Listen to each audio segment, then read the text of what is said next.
for today? Well, I'm looking back at my notes from a couple days ago, and I don't know if we did this. The interesting function that occurred last week was the evidence arose that the government left on servers talking about intent to collude with the tech companies to control the narrative for the purpose of controlling the election, last 2020 election, which was stunning to me how stupid that is. That it's like they created pathways to work with the federal agents that are not allowed to work on anything with regard to elections, and they left evidence that they were intending to do that. And it's like, it's stunning to me because it's such ineptitude. Well, there's an interesting background to this problem. We'll give a little context for the younger generations. I need a longer, like sometimes I need to be able to pull out a long Darwin beard and then put my head back and put a long Darwin beard on so I can go into old wise man mode. Well, back in the days. You need an Odin hat. Well, you need a conical Odin hat. Odin hat. Okay, so let's disambiguate what they did a little bit, all right? They converted from a reactive legal law enforcement form to a proactive political form. Right. And that's not how the common law system works. There has to be a complaint for you to take action. Now, you can say we have a series of complaints, like the gangsters. Yep. We have a policing function, like the only thing the ATF actually has value in, which is explosives. There's a value to regulating explosives, whether that needs to be done by someone like the ATF or just any other regulatory agency. I can sort of understand why the ATF was, but personally, I think it's an FBI job. That's a regulatory function, right? The FBI says, I don't want to do a regulatory function. I want to do a policing function. Well, if you're only doing a policing function, then why the fuck are you involving yourself in political manipulation? Yeah, wow. So here's the problem: is that the beginning, Obama made this should be common knowledge. By the Obama administration, they knew this conflict was coming. And so this is where arming all the federal agents came from, the shortage of 9mm ammunition came from, right? This is where all this the selling of military equipment into police departments came from. So this is really an Obama. It's actually a Hillary beginning, but Obama instituting problem. So Hillary's a Leninist, and she tried to get Bill to bring in Leninist problem, but Bill isn't actually an ideologist. He's a pure political pragmatist, right? And so, but she did try to get the health care in. She tried to undermine the military. She tried to arm the bureaucracy. I mean, this is it. But it was actually Obama who was successful in actually executing all of those behaviors. Not the argument is the Clinton military was the undermining of our military. Well, that's probably true, right? But the Obama administration's active replacement of upper management with leftists, the woke culture, which because Obama's part of the woke cult. His church is an anti-white church, an anti-colonialist church, and this is part of their lecture. And his mother's a communist, right? His mother and father were communists, activist communists. So Obama says pandering, but he's actually acting along the Leninist spectrum in the background. So that's one thing. So what they did is by saying that this revolution is going to come, they turned the previous history of our work against organized crime, right? Because that's what Kennedy really did. He turned the government to proactively pursuing organized crime. And in the 50s, they had turned the government to openly prosecuting the communists. Then into Kennedy openly prosecuting organized crime syndicates. But what they've done is tried to cast the right as the communists and the organized crime syndicate. In other words, they're policing the right under this. Well, this is a totally different thing. We were stopped from prosecuting the communists, right? We were stopped from doing that, Right. despite that they succeeded, right? They succeeded with woke instead of communism. They succeeded with race Marxism where they hadn't succeeded with class Marxism. But their mission is Leninism, right? Which is authoritarianism. And Hillary, of course, her degree at Yale was in Leninism, right? So she's a Leninist, and she was part of the Leninist movement. So the mistake is going back to thinking that this is something new, when it's not new to pursue traitors, not traitors, traitors. It's not new to pursue hostile religions, communism, or ideologies. It's not new to pursue organized crime. Excuse me, I left spies out there. Right. And what they've done is made the right into the new organized crime syndicate. Right. It's fictionalization.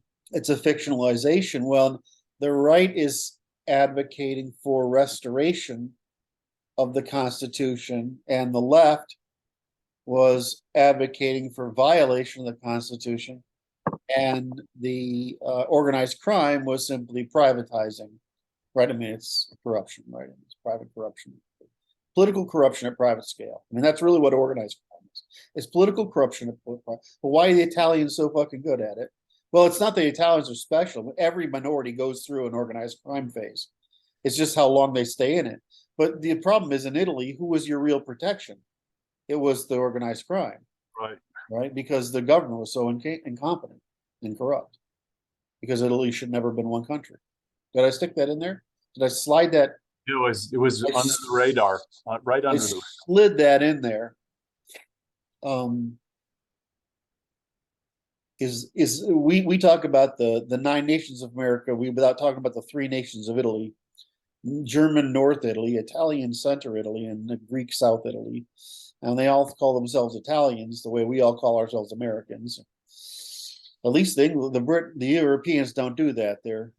But even Germans, they call themselves Bavarians, or what, I can't remember. All right. So there's nothing novel about this other than the left's success at obtaining power with which to undermine the Constitution, to bring about Leninism, that really was, Reagan was an admission of their failure, right? In other words, that was the last time we countered them, with the Reagan era. But Clinton, Obama, and who's this? This guy. These are all Leninists. I forgot who our president was for this guy. It doesn't matter who our president. Well, it's because he's so placeholder. I think of him the way history will think of him. Who was that? It's like Harding, right? Who knows about Harding? Well, nobody, for good fucking reason, right? I mean, there's no reason you should know about Harding. Well, there's no reason to know about this guy other than he was a buffoon, right? I mean, doesn't qualify as getting. You shouldn't get that. Yeah, the only thing whenever he does, his flower is the forget-me-not.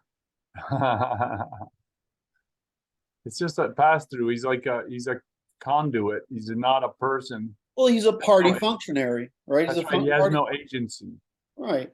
So he's at the head of a party, which is the most woke administration we've ever had. So when we look at this FBI doing this stuff, right? Yeah, They've created a frame. Well, we have to remove that frame. The problem is, how do you remove that? How do you remove the difference between legitimate political activity that is that and that? Well, my argument has always been we have to put a case, a suit, a common law suit, in other words, a declaration of declaration, before the court. Since we don't have a king, we have to do it we have to either do it with the court, which is our only court of appeal now, or before Congress. Well, how do we get something before the court? It's almost fucking impossible. How do we get something before the Congress? It is impossible, and there's no king to bring it before. So how do we make a common law suit against the state for abrogation of the contract under which we agree to not kill each other? When the woke have been great at creating this new religion of false promise. Well, the reason it's useful to use the court is because we get to make a true argument, right, in an adversarial competition, not a popular argument as we have to make in the legislature. So without a king as a judge of last resort for the benefit of the durability of and the persistence of the civilization, we have only the court left. And so, because it's not conceivable that that any truth can be brought about in the Congress. In other words, it's not conceivable that you could get this to happen, because there's too much introgression of the enemy forces into the polity. Right. So we have really two choices that I see. We either have the court, and looks very, how do we get to it? Because they've denied us standing. That's it. They just denied standing, and you're like, so what's our option? Our option is to show up with guns, right? Which isn't to use the guns, is to say, here's our complaint. now listen. I mean, that's, we can, if you decide not to, the guns say we can peacefully separate. If you're not going to peacefully separate, we have to kill you, right? And so that's the way to. So it's not. I mean, they've deprived us of our access to the hierarchy. We can't complain to the manor. They took away our nobility. They even took away our senators, right? They took away the ability to appeal to a parliament, right? They took away our ability to appeal to the court by removing standing, and they took away our ability to remove a king by creating a president with no system of appeal. I mean, he's popularly elected just like the Congress. There's nobody to appeal. There's no higher. I mean, in the common law system that we invented that created this miracle, its modernity, you had that hierarchy of. I mean, there were a lot of places in that hierarchy for us to conduct an appeal, for matters of, demand of correction of those Redress of grievances. Redress of grievances. Now, what is a redress of grievances? It's a nice way of saying a suit against the state.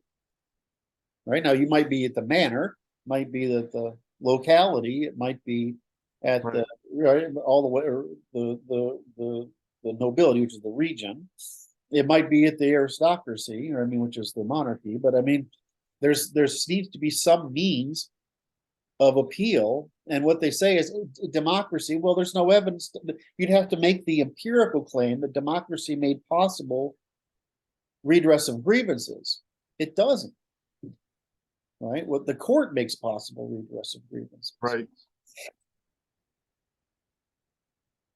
So this lie that we can get through it with democracy is, it's like all the things they attribute to democracy, they're all false. The only thing democracy does really is, under extraordinary conditions, you can throw the bums out. Right. But otherwise, it's a race to the fucking bottom. Anyway, so I forgot how I got on this goddamn rant. I'm sorry. Fed tech collusion. All right. So the problem is that there's a difference between openly doing something and private and secretly doing something. And so this is why we shouldn't have had the FISA court. Right. And we shouldn't have created the tradition where the FBI can engage in a political activity. Well, how do you know it's a political activity versus a criminal activity? Well, that's fucking simple, right? What are we trying to change power? We're trying to extract revenues. I mean, profits or material gains. I mean, a crime is for one's gain, whereas a political activity is for access to reformation of power structure. So they've clearly outstepped their bound, and they've engaged in conspiracy. So the interesting thing is that what they've done is they've now, by conspiring, they've now sought to escape the freedom of the press. In other words, the freedom of speech. They've actually actively involved in the main communications channel the suppression of political speech, which would cause the resolution of the ability to discuss the means of resolving our differences by other than violence. What they've done is created the necessity to use violence in order to bring about a change. And this is what I'm frustrated. Now, so here's the problem, right? My thing is long chains of reasoning. Yes. Right. And so the problem you have is you can't conduct that chain of reasoning. No, you've interfered with the capacity of people to communicate. Right. It's not possible. And so what you have is this is bad, this is good arguments, which is basically tweets. Right. We can't have a federalist paper level of discourse. Right. And if we do, the problem is without criminalizing woke for the crime it is, or communism for the crime it is, which is what we need to do, criminalize these attempts at violating the natural law. Unless we can criminalize them, there's no way of restoring to trades, because they're just trying to create this Leninist utopia. Well, it's via positiva. Yeah. But the issue is they have clearly broken the law, and it is conspiracy because it's secret collusion in order to break the law, which is the Hatch Act. Well, I mean, the Hatch Act is an exercise and increase in precision, right? But it's the common law. The common law Right. is you don't have the right to conspire against the people. You have the right, and this is like I said, there's only two rights we have. We can have an argument, and we can Right. go to court. Positiva and negativa. That's it. Or excuse me. And we have voting, right? So positiva, voting, and court. Right? That's all we got. What you don't have is undermining. We don't have the fourth axis, right? The things you and I. Right. We don't have a right to undermine, because undermine evades truthful reciprocal discourse, truthful reciprocal consensus, or truthful resolution of disputes by the natural common law. So we don't have the right to undermine. You can boycott, right? Right. Right. So I could say, but the fact that these people can conspire to cancel is a violation of the common law. They're undermining. You can't undermine. You can argue. You can achieve concurrency in legislation, or you can resolve disputes according to law. But there's no right to undermine. As a matter of fact, it specifically the term is violate the king's peace. Right. You don't have the right to undermine. I can't interfere in your family, your job, your business, your family, in order to bring about a political change. The political sphere is the political change, and so they violated the common law. Now, I don't understand why this is fucking rocket science. It's probably because they spent 100 years trying to obscure the common law with ideology and legal positivism, which is why, like I say, you can't get a good legal education today at any major college. You have to actually get it at one of these small classical liberal colleges, because you can't get a good legal education at Harvard or Yale and whatever. What you get is how to conspire against the state. Well, against the state, against the Constitution. Yes, against the common law. I think that was well handled. Well, did I answer the question though? I think you did. I mean, it's the problem is, it's like the degree to which, I mean, this is what Kevin McDonald said yesterday. He's like, I don't know if we can fix it because there's so many of them, and I just don't believe that.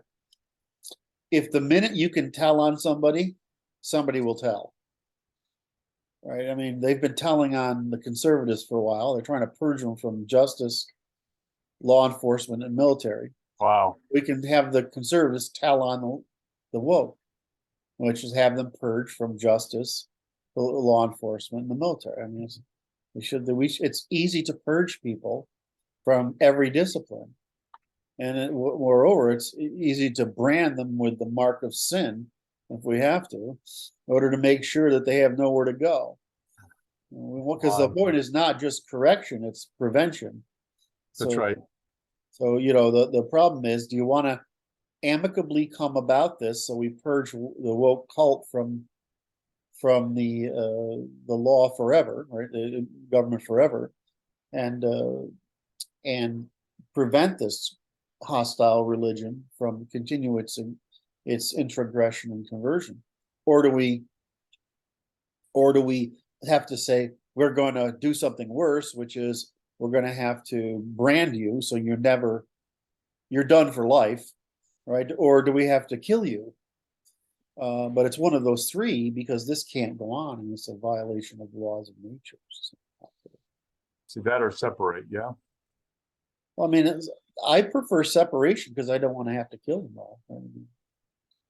I just don't want to kill people who in my mind are just, you know, they actually believe they're right. Yes, they do. Or they don't believe they're wrong. They are, but there were people who believed that the sun revolved around the earth, right? That the earth was the center of the galaxy. Right. They believed in that the world was only 6,000 years old and created by the hand of God in an instant, right? I mean, right. It's like the issue is that everybody believes they're doing good. Yeah, I mean, well, except for the evil ones. Well, there's people who are retaliatory, right? They think they think they're doing good. They think they're doing good by getting rid of bad. Right, or by doing evil, right? They think their evil is justified, right? So that's right. I've had a lot of notices popping up here. I'm just going to close real quick. Right. Anyway, that's good. So the problem, when I'm talking to you, I'm going through this, I realize how important it is to teach the natural law, so that and the formal logic of morality, because there's no way to judge variation from. Like, you can make laws that are questionably, in other words, a trade is a thing where two wrongs can make a right. Right. Right. It's not a wrong then. If it's a trade, right, you're making a right. Well, okay. Well, I could say that independently, this act of retribution, of redistribution, is a crime. Well, it is, except that the redistribution was an exchange for a behavioral modification, a promise of behavioral modification. Then it's a reciprocity, right? So I mean, it's just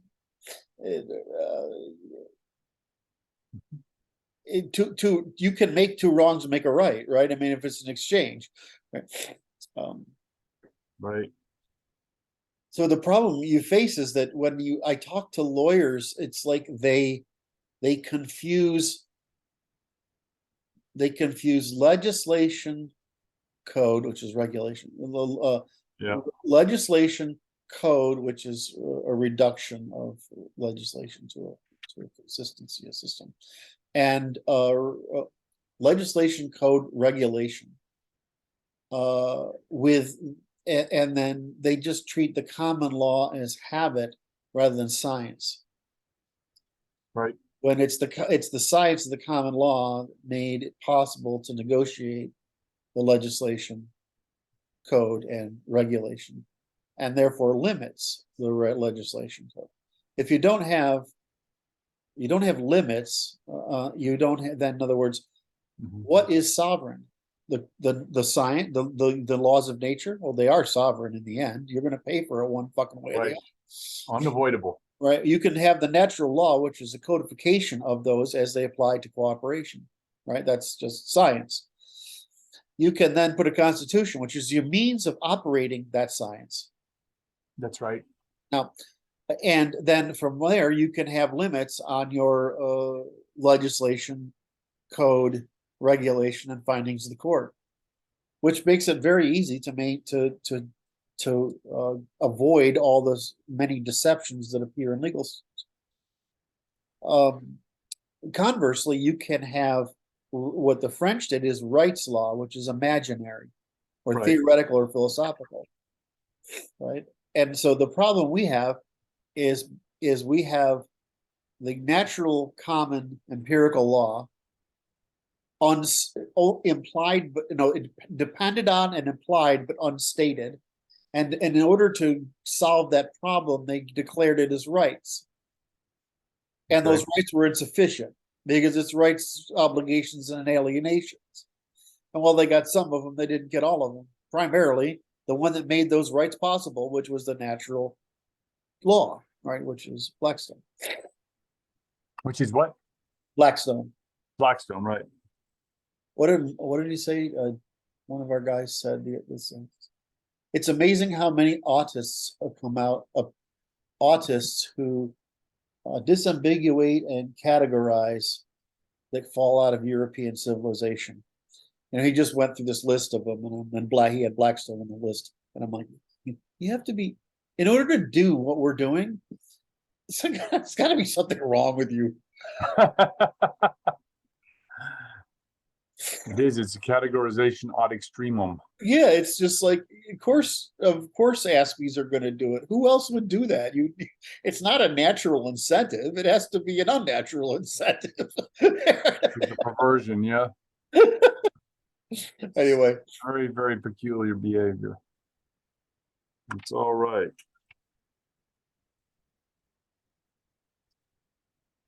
So what do you know new with regard to your progress? let's see. I have, as you know, I was kind of down for the count. And I'm feeling quite a bit better today, yesterday, and today a little bit better. So I can't really talk much about progress other than I have worked a little bit on morality, and I've Right. worked a little bit on concurrency, and I am not trying to force the introduction anymore because it's just making me frustrated, and so I'm going to write the introduction when it finishes cooking in my head. That's right. Right, because it's just making me frustrated trying to fight through it. So I've moved on to working through the topics. There you go. Because I just can't. And of course, the back of my mind is telling me, well, don't be an ass and write the introduction until it's done, because that's the whole point. I'm like, okay, fine. I'm not going to do that. I'm going to, because I need to frame the thing, but frame the argument. Well, this is very interesting. It's like I'm talking to the judge about training the horses. Mm-hmm. And so to train the horse, he's like, the horse wants to, there's pressure, the horse responds to pressure. Yes. And I believe gets dopamine when you release the pressure. Yes. Okay. So what you're doing is the horse wants to stop running when you want the horse to run until the horse wants to stop running. And then you make him run some extra so that he stops when you want him to stop and not when it's his idea. So it's like this same thing. You don't start riding until the horse is ready to do it. Yes. And so it just that it was making me too frustrated. And the thing is, what I came to the conclusion of, which is, again, in retrospect, fairly obvious, all I need to know is what that argument is. I don't have to write it. That's right. Right.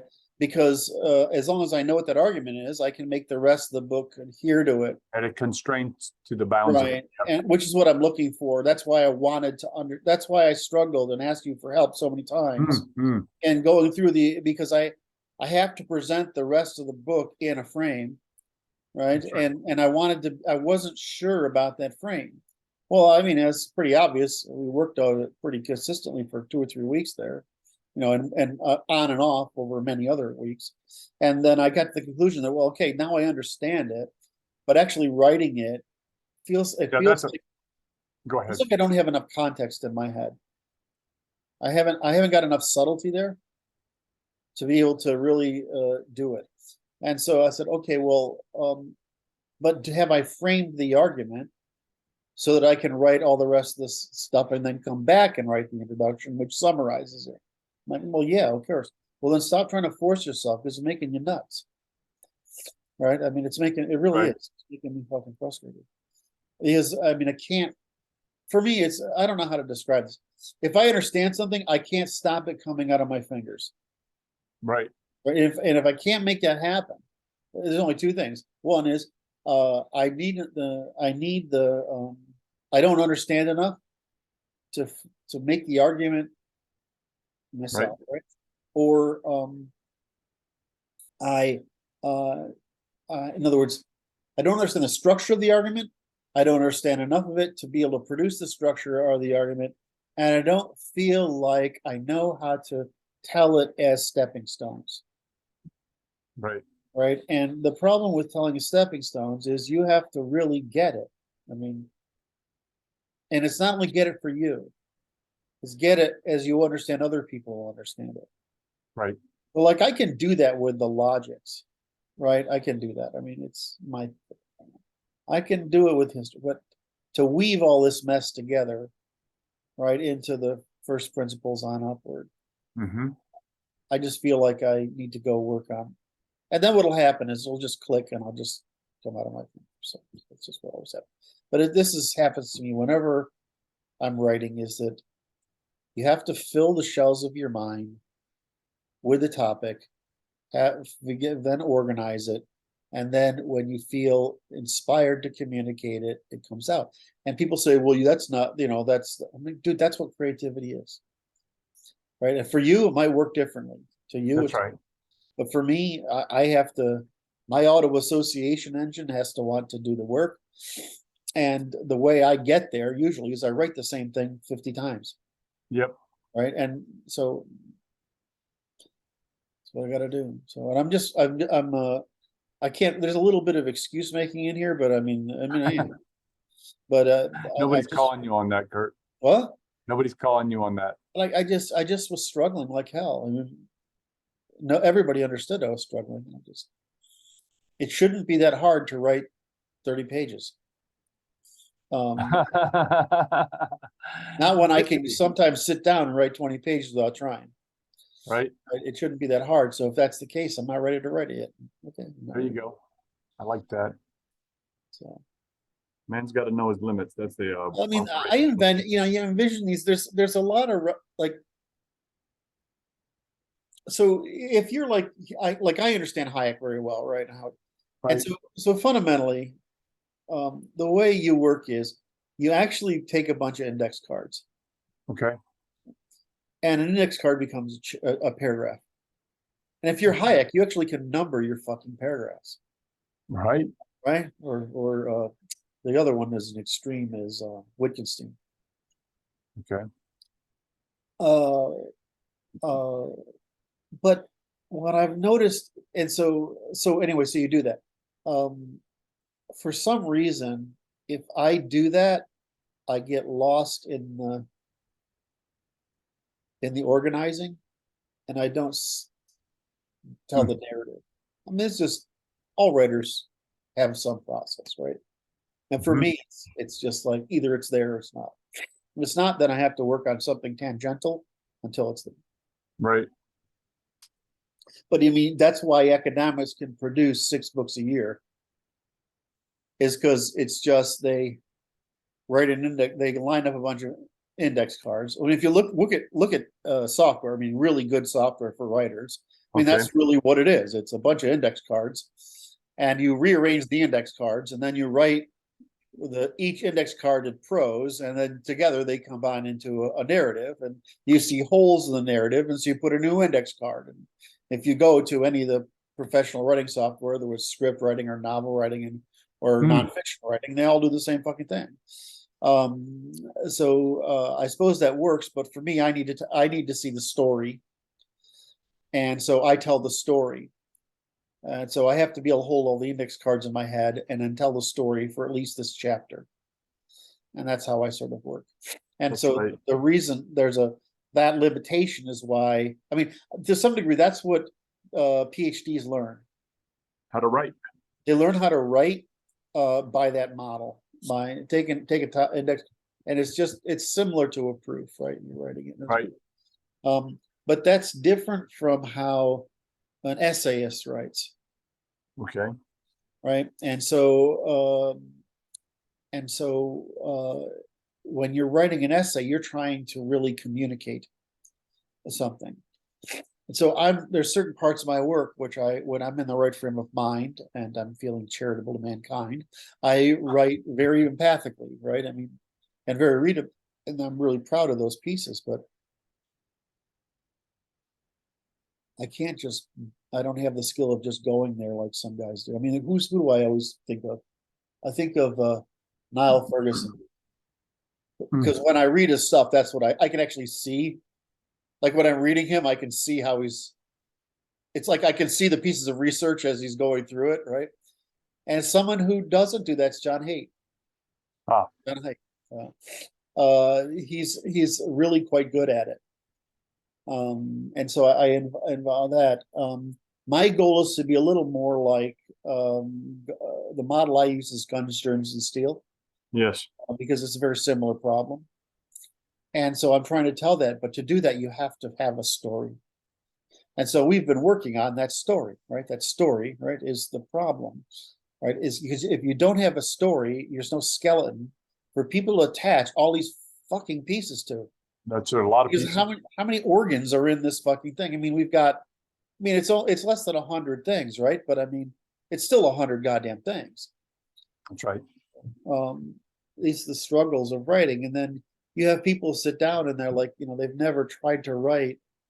They try to write a fiction book, right? Or only 200 pages of people talking about stuff we all understand. And you're entertaining them. Well, that's one story.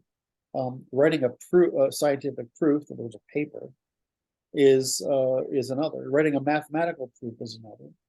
And what I have to do is I have to bridge that gap between the storytelling and the argument. And so what we did is we moved the story to the beginning, and we wrote the rest of the book as a proof. Right, but so I'm fucking thrilled with it. But I'd like it to come out of my fingers real fast. It will.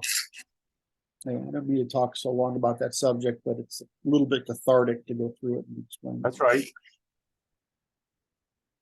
So that was it. What I'm still. Can I talk about a controversial subject? Oh yes. So of course I'm very fascinated by the Twitter thing because it's exposing ADL. The combination of Twitter and Kanye, which are two events I would have not. It's like, well, people say, why can't you predict the future? Because sometimes unrelated events, right, have profound. It's a black swan thing. Right. You can't expect those things. But it's pretty hard to argue with that guy because he's not wrong. He's black and he's really famous, and people will pile on and agree with him, and so it's gaining some momentum. But there's other people getting back on Twitter, and this isn't being filtered. Okay. The procedure is the same. Or in other words, the software is the same because it's been locked down. Okay. But we're actually having adult conversations about this subject, and it's happening without the slurs and whatever. But it's possible to happen now because there's a context for it happening.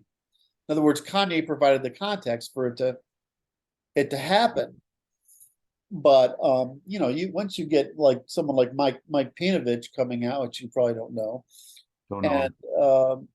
saying that, well, you know, the problem here is that, you know, the ADL is overreached, like many organizations overreached, and between the ADL and the SPLC, they're the ones that are driving this, and to some degree they are. But it's more like it's a coalition between the ADL, the academy, interested parties, the self-interest of the bureaucracy, and the integration of large numbers of women who are vulnerable to that kind of movement into it, and then the successful replication of that as we scale up the difference between women in academy and men. I mean, 60% of women in the academy and 40% of males. And when you have, you know, of those males, I mean, only 2/3 of them are in serious disciplines. That just means that, you know, nearly 2/3 of the people coming to the academy in unserious disciplines that are largely indoctrination. And so you're going to produce this problem pretty seriously in a way that can't be counteracted except by people with real life experience, military and industry, etc. So I just find it very interesting to watch. I, I'm in the pessimistic camp. So I would prefer wasn't what happened. I would prefer that people that Musk got his changes in, so that each of us has a, you know, he described it as tuning into a different radio station depending on our musical tastes. Right. Is that we could have discussions with the people that we matter without having a conflict with the people who we don't. That's right. Right. And if you want to have that conflict, great, but you can't complain about it. In other words, if you enter in, if you're willing to go into the Coliseum as a gladiator, then you don't get to complain about what moves All the the other bloodshed. Oh my. So you know, I would go for that, but I can see why some people don't want to be, and you know, they don't want to watch. They want easy listening versus versus metal, right? You know, Right. Right. I completely get it. So I think I would prefer it happen that way. But you know, what's happening now? They're trying to pile on Twitter. I mean, the left is trying to use pile-on technique, pig pile techniques. Yeah. And so, you know, the thing about Musk is he doesn't take them serious. He really believes in what he's doing is for the good of mankind, and he doesn't take them seriously. But engineering isn't something you turn the light switch on, right? You have to produce it. So, you know, the difference between a Twitter engineer, which is about as low level as you can get without going into the website developer camp, and a Tesla engineer, which is about as fucking advanced as you can get, is a very big goddamn difference. So we'll see what the Tesla engineers bring to it. But I'm not really. I'd prefer that we conducted things civilly, even though a lot more people are so frustrated about the Twitter bias, you know, the social media biases, that they want to have an aggressive conversation. I'm not sure that's really. I mean, anything. Right, but it broaches the non-civility. Well, it's just like I love that. All of a sudden, I'm getting feedback from all across the spectrum. And I love the engagement. Right. But you know, and like yesterday, I assumed somebody was being a leftist and he was being a centrist, but I had to apologize. Right? I'm like, oh no, sorry, dude. I just, you know, that's what it sounded like to me. And apologies. And you're a centrist, and I was Right. apologies for misinterpreting. You know, so but I like being able to have that conversation. And furthermore, the guys that get on there and do Hitler shit, they just drive me fucking crazy. They're never contributing to the conversation. It's just, you know, it's just slurring. It Right. just makes me nuts, right? I mean, and it's the same people, you know, it's like, if you get in and you argue, you know, some particular policy of ethno-nationalism, you know, I can't argue against it, right? I mean, it's a preference, Right, And it's probably an ethno-national is the optimum strategy, but we're not in a position unless we separate to get there. Right. So it's great. And it also doesn't convince anybody, right? That's Because right. people agree with you already. The problem is the middle, and those middle, they just want people to get along. And so, you know, the left, I mean, you talk to leftists, they believe they're stupid shit. They really do. They think they're doing good. All right, they're all NPCs. That's the difference. Is you talk to a fundamentalist, he will have reasons, Right, and they will be true. You right. talk to an ethno-nationalist, he will have reasons, they will be true. You talk to a fascist, he will have reasons, they will be true, right?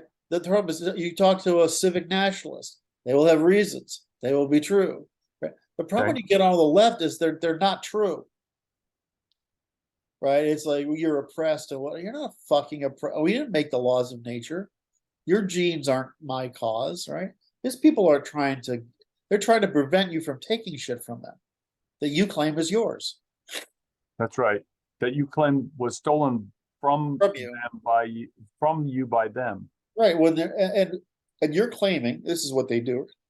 You're claiming that there's an us when you're a them. So I mean, and you think you're the majority because that's how you think, right? Well, people And on right, the can't right, imagine it being otherwise. No. they can't imagine it be otherwise, whereas people on the right know their infections. Right? So it's just, you know, you look at this, you're like, it's an insurmountable problem that the internet has made visible. Right, previously unseen. Yeah, it's like I think we finally had a meeting the other day where I was finally convinced that the problem I'm seeing in the dating and marriage market is the perpetual problem of the underclasses, Okay. lower classes, and you know, it's there is a that's the dating market. The marriage Right. market is a product of the institutions we've created and the economy we've got created. I don't know if that's actually going to go away, but the divorce market is going to be what it is given our circumstances. But the Right. dating market is a disaster, and knows how as trashy as it is. It's never not been. You just couldn't see it That's right. because It's just the boiling is more evident now. right. I mean, I mean, when I moved to Connecticut, all right, now I'm going to trash on Connecticut a little bit. You know, I grew up in a pretty, you know, a little town that was full of Mennonites, right, the farmers, and things were proper, and churches were proper, and you know, Right. my father was in politics, and people were civil, and we said nice things to people, and Right. church school, you know, old America. And when I came to Connecticut, girls were easy. Why? Because it's a class difference. There is no among farmers like that. There's almost no equivalent to daddy's a Oh day yeah. a laborer, and we have labor Right. ethics, and they're not reinforced by a lot of other social structure. But I mean, it was like, how did I go from that to this, you know, nearly puritanical Right. to licentious? I mean, and it was, of course, at my age, it was fun. But I mean, you notice the culture, and it's the same reason I don't like it around here today, is because that blue collar culture from Class. the Rust Belt is endemic in the middle. Then there's the Yale Trinity alliance up here, and then there's the in between them is the Stanford you know, the Connecticut branch, the part of Connecticut's an extension of New York City for the Right. wealth, and then you have the farmers, which is where I live out with farmers, the leftover farmers, and it's the class differences are so evident. But the what's happening is the introgression of the underclasses is so deleterious that the state can't compensate for it No. because it's just they breed faster. So Connecticut's gone as far as I can tell. New Hampshire, Vermont, Maine. Question is, what if we could diverse upstate New York from New York City? and probably, or at least lower New York, would probably Yeah. get that. For certain parts of Pennsylvania, that would be all the same. But these urban areas that have been immigrant axes that have produced rust belts across the foundry culture, which is Great Lakes to New England. Yeah.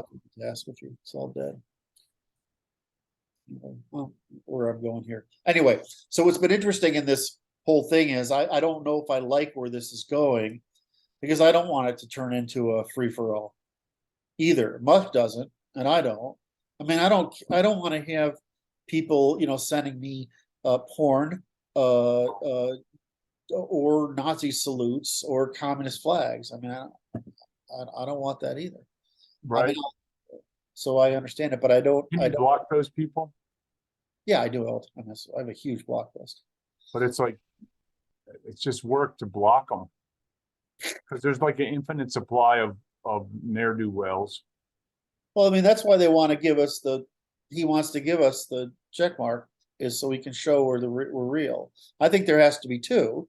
There has to be, you're verified and you're notable. Right? Now, I'd like it to be verified and then a ring around, like with a star or whatever around it for, what do you call it? When you like stamp something, it has a little fuzzy triangular edge. I'd like it to be something like that so you can tell the difference. But I want to know who's verified, because then it's more likely they're not an asshole. I think that's very reasonable. Right. So I like that. But moreover, I want people who don't want to see right wing or left wing to be able to opt out of it. Right. Or politics again. Musk made the joke is you want a kittens and puppies channel. Right. I mean, that would be like the most popular fucking channel, right? Because sometimes we just want to watch puppies. That's right. There's a website that has a theme. In other words, they put out a collection of videos fairly regularly. They call Animals Hate Us. And I just think it's hysterical, right? It's like all the stupid shit. Monkeys are fucking evil. Monkeys and crows, snakes. And so all the nasty things animals do to people. Camels are bitches.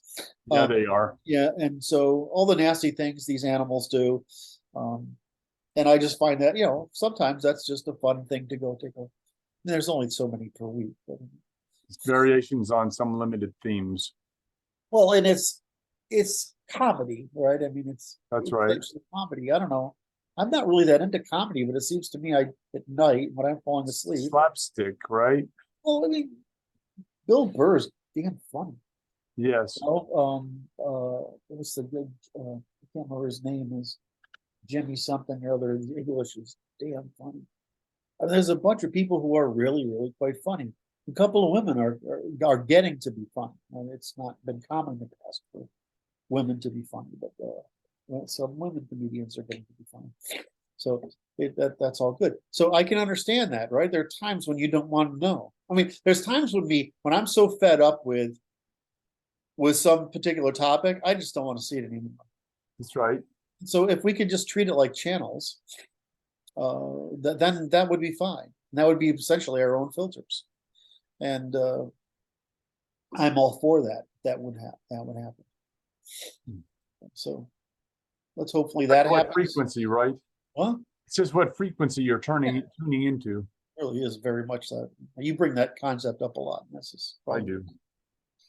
All right, so we discussed my work. We discussed in other words, what I'm worried about with the Twitter Kanye whatever thing is it might bring it to a head, but it might also make it worse. I can't really tell where it's fucking going, right?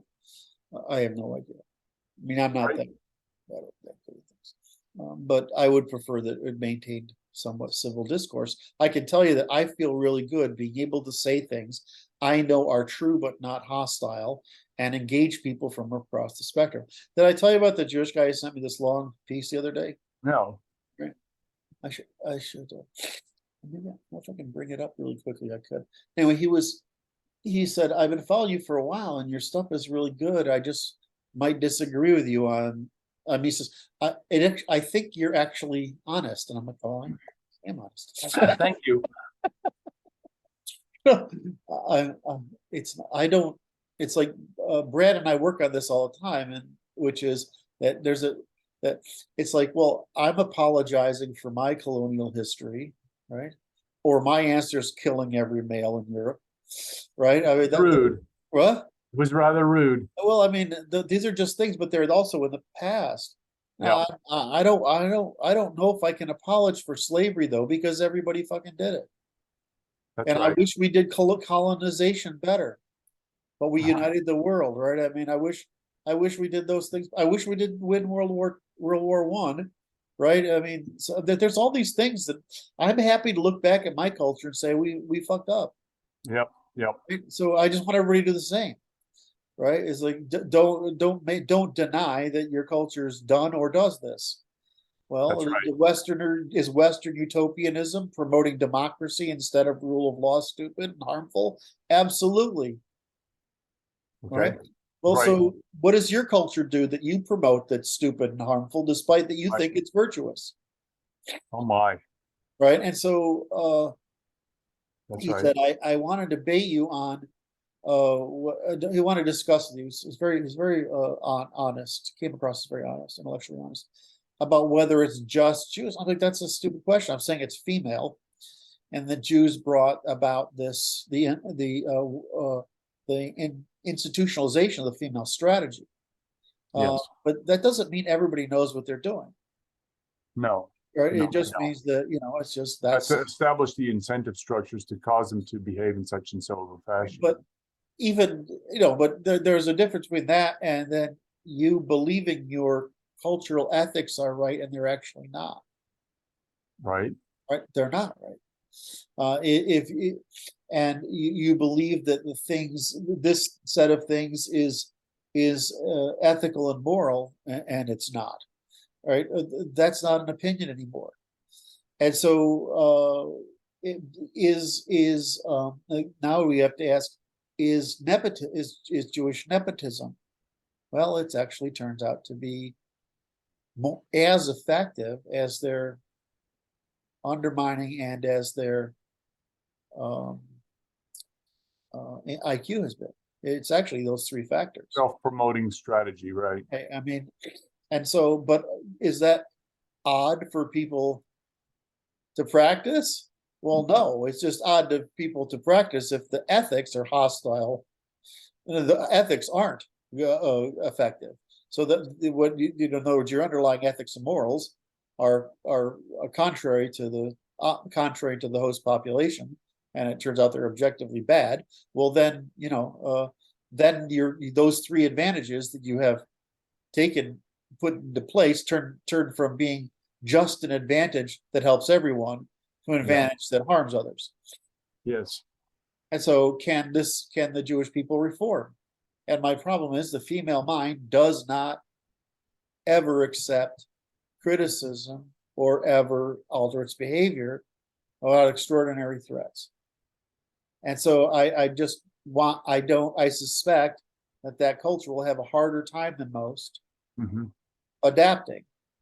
And given that every culture has had a hard time adapting, except maybe the Germans, right? Which is what does that say? Well, English or West Germanics. I mean, of course we're German, right? I mean, you couldn't tell an Englishman and a German apart that much before 1830 because that's the point where English civilization separated from Germanic civilization because of the world naval thing created more libertarian, and the Germans stayed continental because they're territorial. So the until 1830, of course, Napoleon had something to do with this, right? Napoleon sort of undermining them.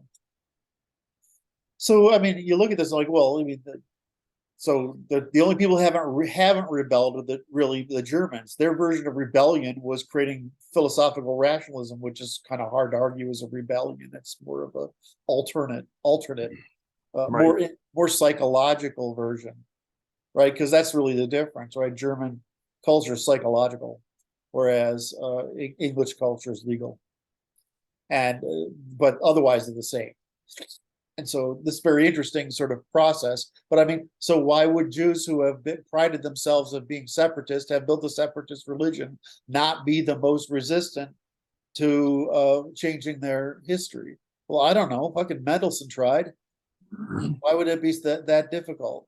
I mean, what is what we said before is that before the first of the war integration, it was Jews were indistinguishable from Presbyterians. So in other words, we can do it, right? We can make this happen. It's not like we can't make use of a Jewish elite. We just can't make use of a Jewish elite that's trying to bring about Leninism. That's right. Did I make you uncomfortable with that? No, I was okay. Okay. All right. Do I have anything else intelligent to say? Probably not. There's that. I don't have any insights in the election. No, but it's 3 days away, 2 days away now. And I have no fucking idea. I don't. Seatbelts on, everybody. I suspect it will be narrower than we suspect. If we end up with a red wave, I'll be very surprised. Pleasantly surprised, but I suspect it will be narrow. And that's not because I have some particular insight. It's because the way I've watched pollsters struggle with the evolution of polling. Right. So I don't really know the answer. All right. It'll be a momentous week, I'm pretty sure. I would really, really like it if we could get away from all this fucking conflict. I don't think it's going to happen anytime soon. I hate it. The amperage is going to continue to rise because the stress is imposed upon the population, specifically with regard to prices. Food is going to be the next pressure point. The energy is still going to continue to be a pressure point, and it's like the stress on the population is going to increase, and that's going to increase the polarization of the population, I'm afraid. And so let me ask a stupid question. I mean, it really means this is how, how. Okay, so we have this weird government that has two roles. It has an international role and a national role. And the national role is problematic because the internal country is just as divided as the world. So you know how I say if we had the presidency and we put up some posters on the wall in the press office, and we put out the strategy of Western civilization. Right. We put out the reciprocity chain, right, and demonstrated. Right. We put out the foundations of the common law, sovereignty, reciprocity, mm-hmm. And then we put out the post-war strategy. We're going to build a world under the Smithian theory that this is going to come out. Right? Right. And in doing so, we've raised mankind out of poverty. Right. What has happened is we've burned our middle and working classes and lower classes to do it. And it's all the only benefit. In other words, it's one thing to say the benefit has ended up in the upper class and say no benefit was produced for the lower, middle, and upper classes. In other words, right? That's different from taking from one to give to another, to saying that we produced asymmetric benefit for the classes. Yes. So you put those posters up on the wall. That's your sort of. Now you say, now you put another one up and says, "This is our ambition for Russia." Okay. I'm just saying, ignore China for now. Put this one up for Russia, right? This is what we perceive Russia as right and wrong about, and this is our ambition for Russia. Okay. In other words, to unite what they want, the uniting of Christendom, right? Right. And the completion of the integration of Russia into the restoration of the world island as a Christian. All right. And that the continent and that combination of Europe to Russia can defend Eurasia and can afford to. We have between the Scandinavian countries, which includes England, the UK, and North South America, Australia, New Zealand. Okay. We have a naval, not a continental problem. Together, we can pay for preservation of the world system of trade until everybody else does reach parity.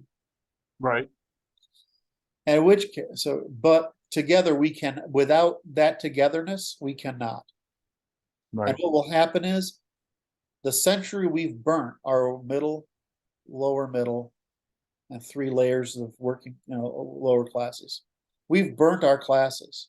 We've burnt European civilization in the world wars for no fucking reason. So in order to do that, we would have to pay for the preservation of the world pattern of sustainable networks of trade. And that requires suppression of those people who would undermine that. And the reason is we're not defending just ourselves. We're defending mankind. Right. So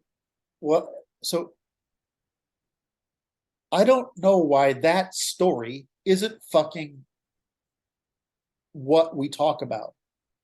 Well, it's because we haven't talked about it. Therefore, it hasn't been the nucleation point of that conversation is just beginning to occur.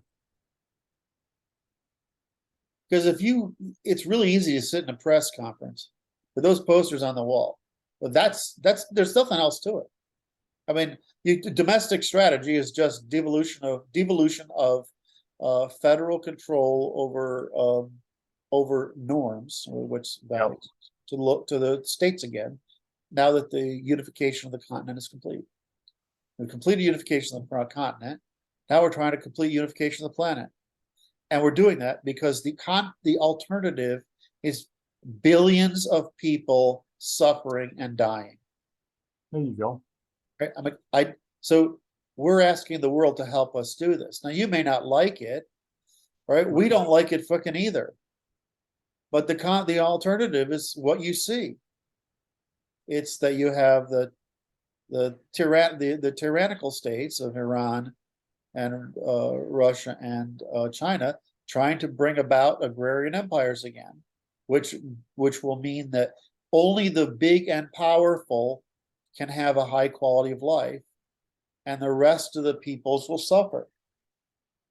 Because now you have fighting over control of resources distributed unevenly around the world. Right. Instead of you're conducting economic competition to distribute them around the world, right? And so the difference is conflict is costly, and that economic cooperation, which might be stressful, is extraordinarily beneficial for all. That's right. So I'm just like, I don't get why that isn't like, why there isn't some president saying, got presidential candidate saying, this is what we have to do to bring about domestic and international tranquility. Well, they're not there yet. Yeah, okay, so they're not there yet, but does it work? But they're trying to sell other things is the problem. We have other players in there that are making a lot of noise, that are making other noises that are related to nonsense like global warming or the whole litany of. Well, global warming is just a communist tool, right? It's a left-wing tool. I mean, all of these things are left-wing tools to generate conflict that enables the setting of command for authority. Whereas what we're doing is we're suppressing authority. We said you can't. There is no authority. There's only concurrence. So they think it's and that's I'm testing this theory right now because nobody understands. Right. It's clear nobody gets it. Is we're not testing for majority. We're testing for concurrency. That means a majority of minorities. Right. We're trying to prevent big groups from dominating others. So we're trying to build a world of concurrency. Well, that's for the benefit of all. Well, right. Does it take longer our way? Absolutely. But we guarantee you that what happens is it's the Nash optimum. Nobody can do better. In other words, if anybody does better, it has to come at the expense of someone else. What we're saying is nobody will do better at the expense of anyone else under the model that we're proposing. Right. And I just don't understand why that wouldn't sell. That's the question I'm asking. No, I think it will sell. It's just a matter of it hasn't been propagated. That's all. So it's a matter of generating the signal, and then the signal can take hold. You see these Russian guys that are going to die, and they're willing to die for their country, which I admire them, and I love the Russian people, but they're dying for a bad fucking reason, right? And I don't want that to happen anymore. I don't want to have. I mean, I don't really. So honestly, I don't. I love the rest of humanity, but I love my people more, and I mean, Right. I love my race more. I don't like it when your Russians are dying any more than I like it when my own people are dying. My English people are dying. Right. It's not okay, and this doesn't need to be. There's no reason. They just don't. They have never had the privilege of developing trust there. We have to give them the privilege of developing the trust they've been denied. If they have that, then there's no problem. Because Russia has a real problem, similar to us having a problem of conquering the United States in the North America, right? It's occupied by small tribes of hostiles, right? And if we don't domesticate that territory, somebody else will, and it'll be to our disadvantage. Yeah. Russia has the exact same problem. And so they can't have the kind of democracy we have. And they can't maintain the stamina necessary to live in that climate with the kind of things we do in liberalism. They just can't. And so we can't. It's like asking the Eastern Europeans to tolerate French levels of hedonism, and that hedonism is a leftover from French history, because they were the largest population with the best agrarian land and the best climate. But that's not Russia. It's fucking brutal there. Right. It's big, it's brutal, and people are far apart. Right. So you can't ask that. So I'm like, why can't we just say this is what we want for Russia instead of playing these fucking games? I just don't get it. And I'm throwing this by you because I would like you in the audience to tell me because I admit I'm stupid about popular perception. Quite willing to understand that. But I just don't understand why that wouldn't work. In other words, I think it will work. I just think that the public is quite well distracted momentarily. That's the issue, and it's like it takes time to cause an idea to permeate the consciousness. Yeah. And the issue is it's like you're at the thin entering wedge of it. Okay. And it's like to cause it it's very reasonable and very saleable. It's just a matter of it has to be they have to be accommodated to it. So it's going to take some time for them to warm up to the idea. And for anybody who's interested, I have a section in the Reformations that addresses most of these issues, but quite poorly, because the rate at which this is all disassembling, the international system is disassembling, is something you can predict it demographically, but you don't predict it to be this much of a collapse this fast with this. I mean, it's amazing that people in MENA, MENA, like Middle East, North Africa, the Arab world are so dependent on external food, and Africa, sub-Saharan Africa, is so dependent on external fertilizer that this problem isn't solvable. In other words, people are gotta die. Well, I mean, that just means we're gonna have another invasion of Europe.